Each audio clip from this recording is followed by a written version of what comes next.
monkeys are thieves. They look so cute and they're so horrible.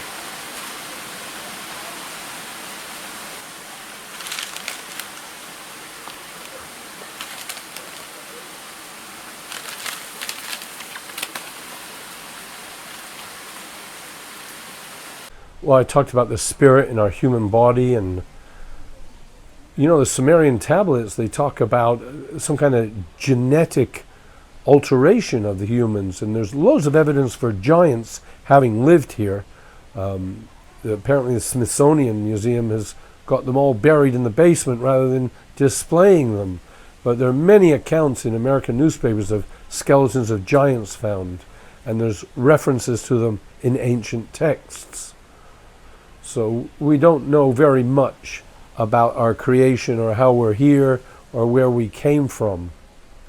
And you've got to question the American wars in Iraq, etc. In large measure, these wars, apart from the demographic aims, they're destroying our ancient history, so we don't actually know the truth. I don't know how related it is, but there's this amazing book, The Secret Life of Trees, and it shows how they're a social network and they have children and friends and enemies and help each other. Of course, they're stuck static where their seeds grow, but they are very lifelike. I'll put a link in to the book on Amazon, and there's an audio track you can hear. A very fascinating story. And this is what the spirit needs and the soul needs. It needs to know what connection we have with all of other life. And instead we're being presented with a mechanistic, materialistic view, and it's very divorced from what the real world is. There are so many secrets to our origins. There's the secret life of trees, but there's the secrets of water. There's the secret of this creation we live in. There's secrets in the life, the man-made world that we live in. I don't know why there's so many secrets, but as a consequence, with the internet, we're all in pursuit of the truth. But water has a lot of secrets, and there's a few people that are ahead of the game with water, investigating it. Victor Schauberger was the biggest name perhaps in the last century, but I read his books, which take a lot of concentration, not all of them, and he spoke of fire underwater at one point. Well, his grandson maintains his house where they were in Austria, and I asked his grandson, how can there be fire underwater? And he said, well, water isn't what it used to be.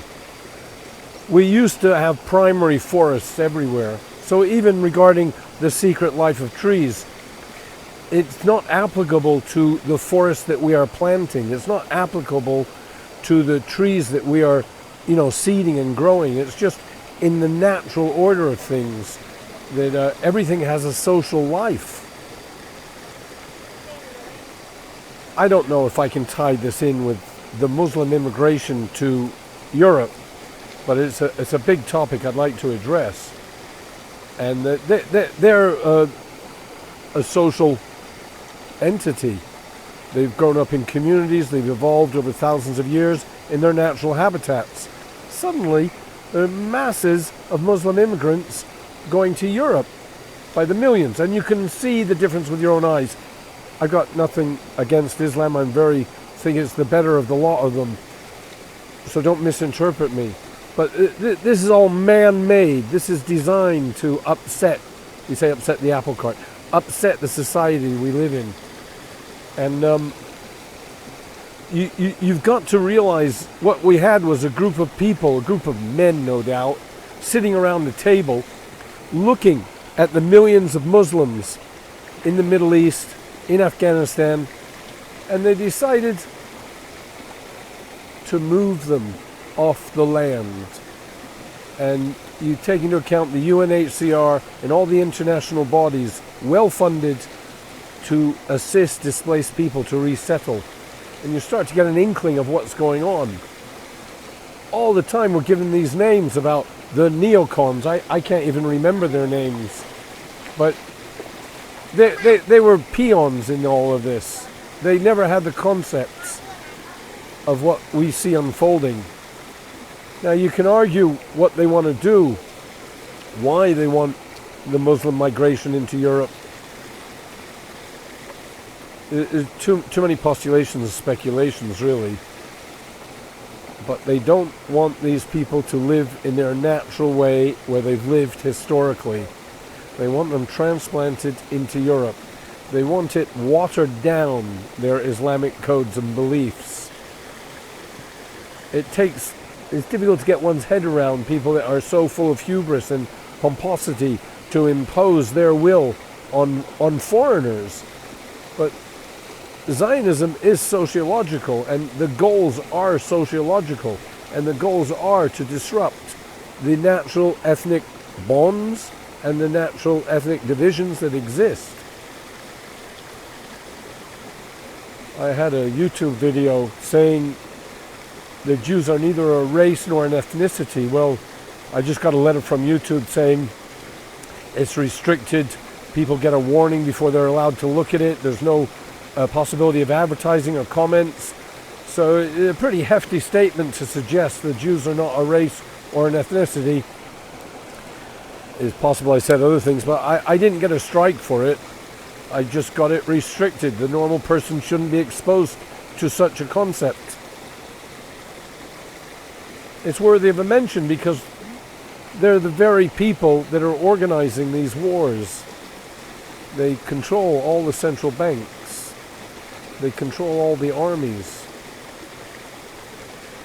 It's down to opinion, but I think the West, when it became a nation state, lost its identity. It wasn't long ago, Italy was like, 20 or 30 different cantons and countries. They just unified recently. And now you have people thinking they're British, and I was born in Britain, I think I'm British. But I mean to say we've got nothing in common locally. It's all been disrupted.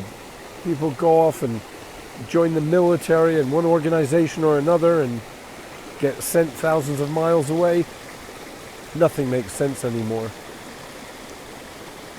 So I recall, walking through London and walking through England and suddenly seeing a lot of Muslims bowing down, praying to Allah in the street. I mean, this was unheard of. This is a new phenomenon, if you like, but it's been designed. And I'm not condemning them for doing that. That's not my point. Because they're victims as much as the native British and French and everyone else. We're occupied. We're occupied Zionist colonies doing their bidding. Literally. Britain has been at war for decades now in countries thousands of miles away, ensuring that the Muslims are turned into displaced people. See, Zionism is against nature. This is how we have been historically. We've been amongst the trees and the water and nature. But Zionism is actually against it. The GM foods are the living proof of it.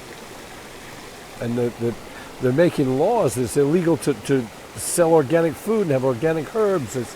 It's endless, the atrocities being pushed upon us. And they're trying to mess with nature. Now the transgenderism is being forced upon us. Yes, it's being forced upon us. Well, I finished there. I need your help with donations. I've done my best. I don't really have a concept to discuss, but someone mentioned the Muslims in Europe, which is a constant theme, and no one realizes it's all just been masterminded. If you can help, please send along any donations to any of the links in the description. I am particularly needy at this time. It's crazy. We had all these riots in Iran just now because of the rising cost of living. Well, they're not unique in that country. I mean, the cost of living is huge. The rise where I'm living in Cambodia and everywhere else I've been, you can call it inflation. But the money doesn't go so far anymore. It goes like water. It's all the same fiat money system we're awash in.